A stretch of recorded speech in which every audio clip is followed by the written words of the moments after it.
او ستاسو علاقو کې دا رواج دی چې ډوډۍ موږ او تاسو په چاړه پرې کوو که فکر مو کړی او دا بند دي دا ناروا دي ډوډۍ کې به د څلورو خبرو خیال ساتئ بیا درته انشاءالله آداب وایم یو خبره دا ده چې په چاړه به یې نه پرې کوې دویمه دا ده چې ډوډۍ باندې به بل شی نه ږدې تر دې پورې چې مالګه هم پرې نه شي کېښودلی ځکه د ډوډۍ احترام ډیر دی هر شی بدیل لري خو ډوډۍ بدیل نه لري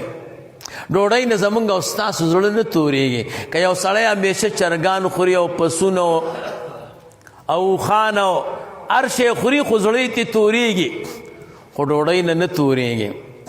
زمونږ یو استاد هغه وی ډاکټر ته لاړم او ډاکټر راته وی چې ډوډۍ به نه خورې ما ورته وی دا څنګه خبرې کوې د دې ډوډۍ د وجې نه خو موږ جنت پرېښی آدم علیه السلام د جنت نه ولې راغی خو غنم دانه یې وخوړه نو کم شي باندې چې موږ جنت بیللی دی او ورکړی مو دی هغې نه مې منې کې وی ډاکټر راته وی چې عجبه خبره دې وکړه نو د ډوډۍ نه بغیر گزاره نه کېږي دا یو محترم شی دی دې باندې به بل شی نه ږدې درېیمه خبره دا ده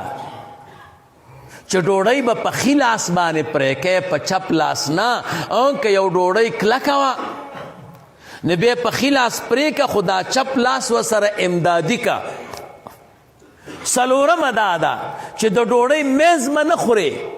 بای سړی که فکر مو کړی یم دا غاړې غاړې تی خوري وي دا وچې دي او منځ پرېږدي او بعض یې منځ خوري او غاړې پرېږدي دا صحیح نه ده پنځمه دا ده چې کله په دسترخوان باندې ډوډۍ وه ماته ډوډۍ نو ته به روغه نه ماتې اول به مغه خصوص کې خورې که بیا ضرورت ته پیدا شو نو بیا به روغه ډوډۍ ماتې داسې کار به کوې او پنځمه دا ده چې ډوډۍ به ځان ته نه راکش کوې ته به ډوډۍ ته نږدې کېږي که فرضاً داسې وه چې ته دسترخوان باندې ډوډۍ پرته ده خو تا نه لږه لرې ده نو ته به ځان ته ډوډۍ نه راکش کوې ته به ورکوزېږې